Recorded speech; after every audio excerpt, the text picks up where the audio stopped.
Hi, welcome to Weekend Review, where we take a look at some of the headlines making news and check out some of the stories that we have coming up in the days to come. I'm joined today by our good friend Ben Felder from the Watchdog Desk, health reporter Jacqueline Cosgrove, and of course my old riding partner Don Mecoy. A lot of news this week again. Obviously, I don't know if everybody's heard, there was an election this week. Apparently Donald Trump is the president-elect, but we also had a lot of elections in Oklahoma.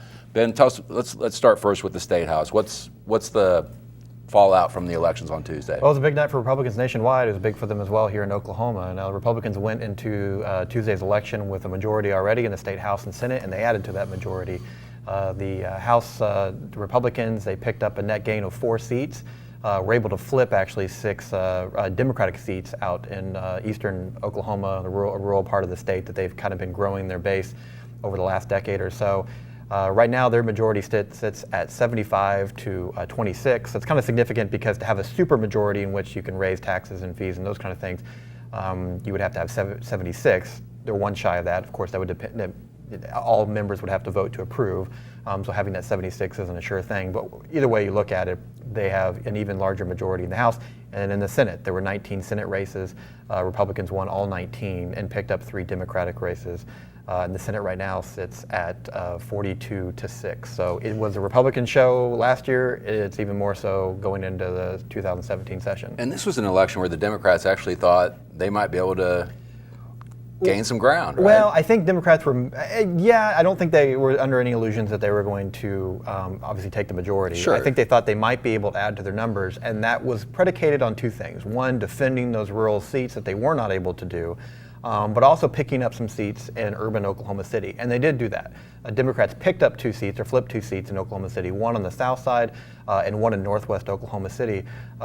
Democrats went in thinking these are communities that are transitioning, a growing minority population, a lot of young families moving in, especially in northwest Oklahoma City in District 87, where Colin Waukee flipped the seat. And they were right, especially when you look at precinct level data, you look at the presidential election. In northwest Oklahoma City in 87, it was a district where most of the precincts went for the Republican candidate Mitt Romney 4 years ago. And this year it went for Clinton. So they were able to pick 2 seats up. If you're a Democrat, it was kind of a somber night, but I think if you're looking for a point of celebration, you're saying, hey, we truly are an urban party, like you see across the nation, and that's where we kind of have to make our base right now. And then you had that other interesting seat that we've been kind of keeping an eye on through this whole thing, and we've been talking about sort of the purpling of the urban precincts a little bit.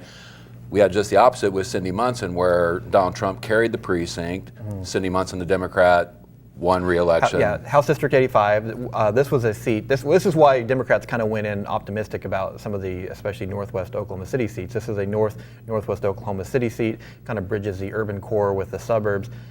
Cindy Munson won that race in a special election last year, flipping it to blue. So that was a big celebration point for Democrats last year, but they knew it was going to be tough to hold on to. Special election has low turnout. This was going to be a high turnout, but she worked it really hard. She outraised her opponent by quite a bit and was able to hold on to that. So Democrats winning 2 seats, but also defending that one was pretty big for them.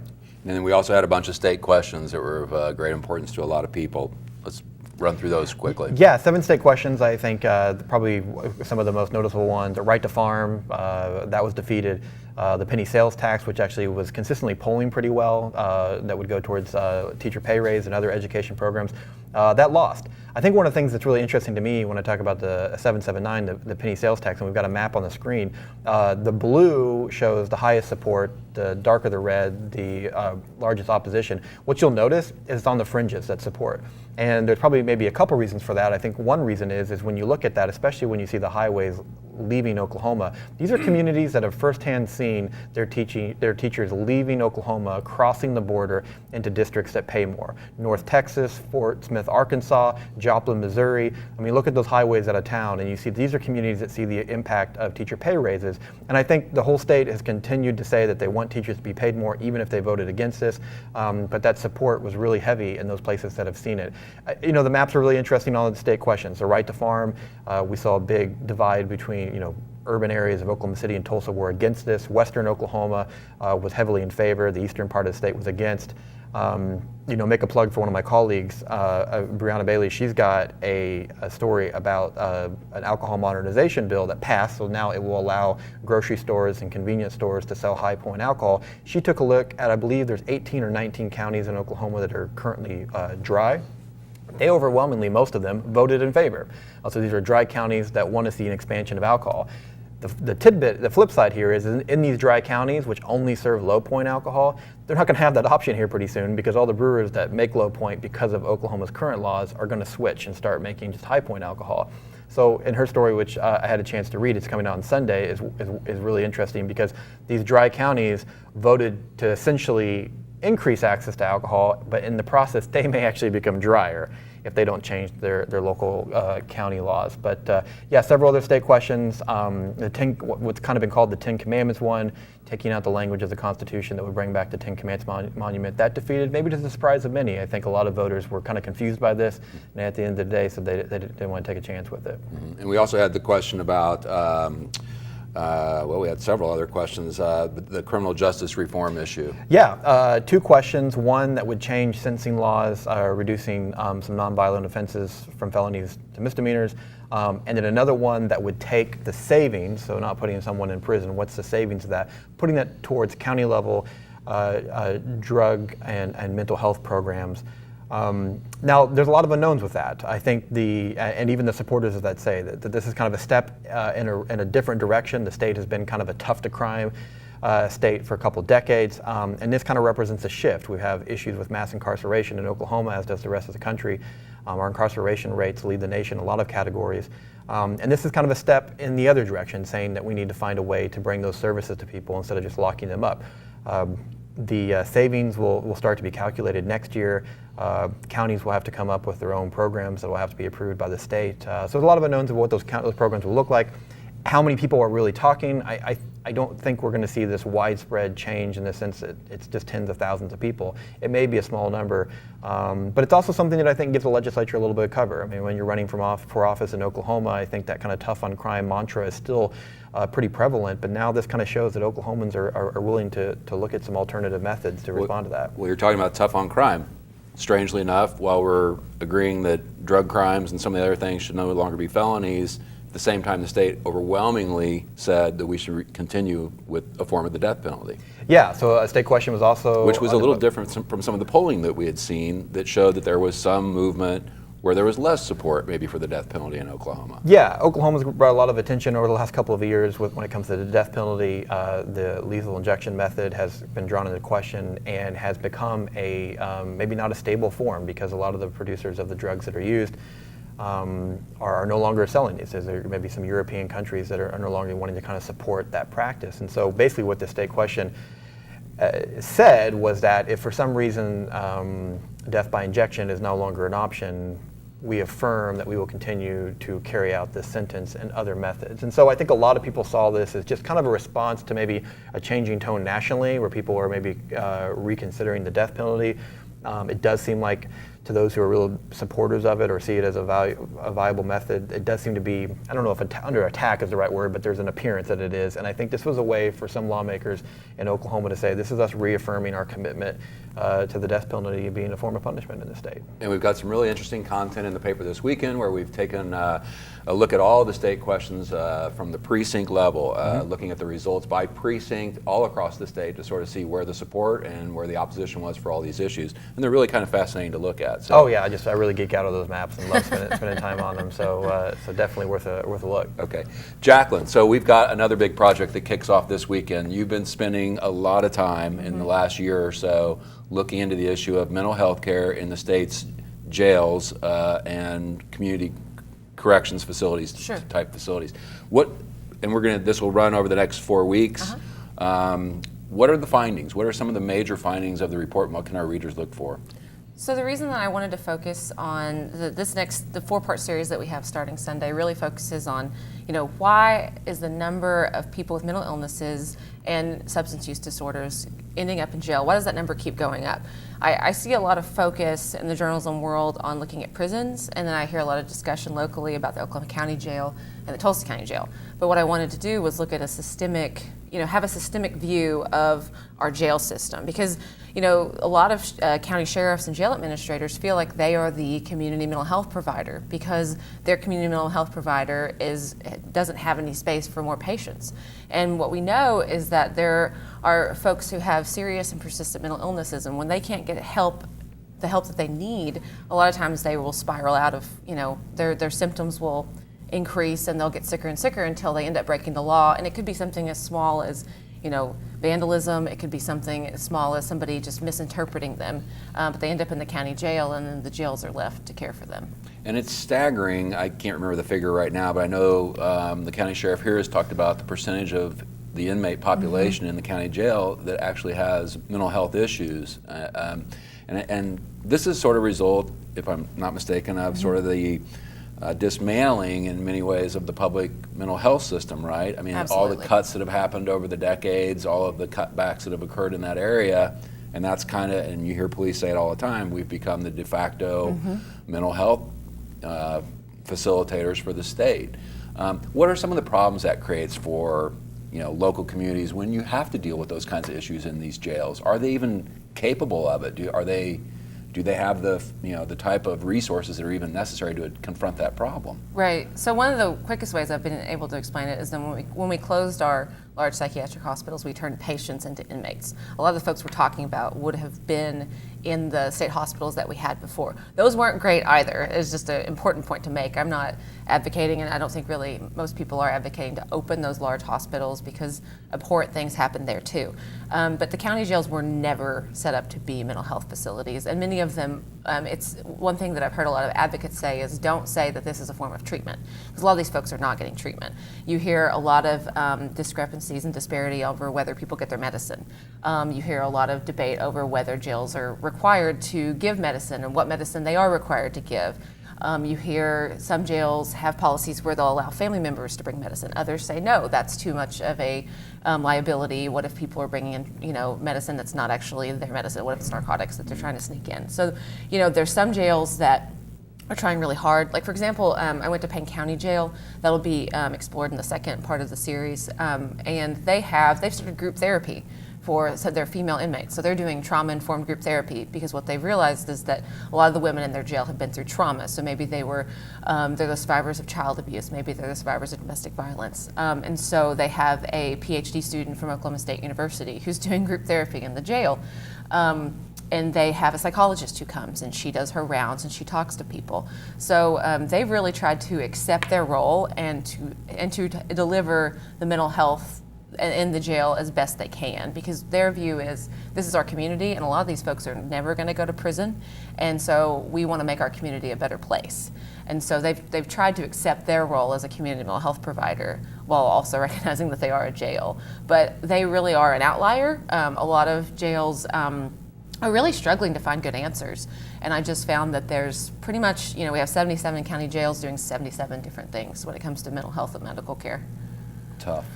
Tough question to answer with, and especially when you have a state that's facing budget crises after budget crisis. Absolutely. Where do you find the money to address it? That's the ultimate question: is how do you find the money to address the issue? Well, and I think that a lot of folks are looking at that state question, and wondering if, the way this question is written, it's focused on, diverting that money to counties, and that's not how our current mental health system works. We're very focused on the Department of Mental Health provides the care, and they fund the care, and the legislature gives them the money. Whereas other states do have, county mental health boards, and it's very much on a county by county basis. Oklahoma hasn't done that before. And so, but yeah, in previous stories I've explored that for decades we've spent the least on mental health, and really this is just a symptom of that broken system. And of course, mental health, we consistently rank near the bottom in terms of funding for it, Right. but we also always rank near the top in terms of the need. Absolutely. Right. So it's a problem that we're going to deal with for a long time. So, Don, politics, not the only thing rocking the state this weekend, or this week. Sunday, I guess, Cushing home to another of the largest quakes ever to hit the state. Yeah, and unfortunately it's a drill that we're all getting very familiar with. A lot of people here felt it. That earthquake of 5.0, one of the largest in state history, was felt in several states, and it went like we normally see. Everybody freaks out on social media and talks about, guesses about how big it was, and then the state regulators come out and they shut down 7 or 8 disposal wells. They limited about 50 other wells in that area. What's different about this one is it happened in Cushing. There's about 60 million barrels of oil in Cushing, which is about $2.5 billion worth of oil in tanks and pipelines up there, and there is a web of pipelines leading in and out of Cushing, the whole area.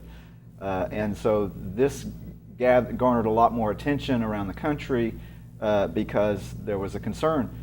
Turns out Cushing is almost like the crossroads of the oil pipelines of America, right? it is. I mean, if something disastrous were to happen in Cushing, it would have somewhat of a global effect on oil prices. The price of West Texas Intermediate crude, which is one of the benchmarks, of the world for oil, is set in Cushing. That's where they set that price. So yeah, it's a big deal in the oil business. Fortunately, a lot of the companies that are up there that have infrastructure up there, they immediately shut down operations. They started inspecting things and thankfully found no problems that we've heard of. And we're back up the next day moving oil like they always do in and out of Cushing. But it rocked Cushing. I mean, they had 40 to 50 buildings that were, I think, fairly significantly damaged or solved. They had a senior center downtown that was actually evacuated. A lot of the facade fell off. We saw roofs collapse. We saw a lot of bricks on the ground. There were some major problems and there was some damage. Fortunately, there was just one minor injury, but we saw pretty significant damage when we went up there. You can see some of it on the screen now. Walls collapsing. The Main Street area particularly was hard hit, where you had older buildings that were built in the 20s and 30s. That don't have the kind of foundations that buildings built today do, and so you have shifting, and we may have long-term problems there with some of the structures. Right, and we've done stories where we've looked at that. The buildings that are obviously most vulnerable to earthquake are unreinforced masonry structures, highly typical of construction type. That was the construction methods that were used in the 20s, 30s, 40s. A lot of the civic buildings that were built at that time, police stations, fire stations, all that New Deal infrastructure that was built, much of that is unreinforced concrete, masonry. We even have some of these buildings here in downtown Oklahoma City, and I think that's the issue is as these quakes get bigger and then they hit these communities where they have where the majority of their building infrastructure is of that make. And then another thing that we saw that was that the soil up there, apparently the nature of that soil also can increase the magnitude of the quakes, which I guess that's always been the problem in Missouri. Is you have the soil there it almost turns into a water type surface during these quakes. And one of the things we're seeing from the experts, the numbers are telling us the earthquakes are happening less frequently. We've had less earthquakes this year than we did last year, and which is great, because that was a chart that was just trending upward really fast. As the state has tried to reduce disposal well volumes, that seems to be having an effect, that we're seeing fewer earthquakes. But, and they don't know why, we're seeing more powerful earthquakes. We've had we've had 3 5s, I think, this year, which is the first time that's ever happened in Oklahoma. So we don't know if that's just a coincidence, if that's bad luck, but it's certainly happening. And when you get to those levels, that's when you start seeing some pretty significant damage. Yeah, and each year I think the State Emergency Management Department does a ranking of what they consider to be the biggest hazards that the state may confront. Earthquakes are still way down low on that list, so I just wonder if that will change this year as the magnitude of these quakes keeps increasing. I think it would change if you asked Oklahomans about it. I think that they would rank it higher. So what do we got coming up in business this weekend? Anything exciting? Yeah, Adam Wilmoth has a really interesting story about a group that formed a little over a year ago, and it's a group to support women who work in the energy industry. The energy industry has long been a male-dominated sector, and that continues to this day. Although women are making strides, there are more women in the boardroom, although still very few. But it's interesting, this group, which they expected to have 50, 60, 70 members initially, or in the early stages, hundreds of women have joined this group. And they happened to form just at the time that the energy industry was going into a slump. So some of these women have lost their jobs. Some of these women became too busy because they got more work put on them at their job because of layoffs to deal with this new organization. But so they're having some struggle with growth because their growth is so great. It's kind of the opposite of the energy industry. Anyway, Adam talked to a lot of these women. It's a really fascinating group, and they're trying to do some new things. They're trying to offer support. They're trying to offer leadership, mentoring things, and it's a really interesting look at this phenomenon. Look forward to reading it. So those are the kinds of stories that you can get in the Oklahoman, that you can read on newsok.com. Pick up a copy, check us out. I think you'll like what you find. Ben, Jacqueline, Don, thanks for being here again this week. We'll see you next week. Thanks.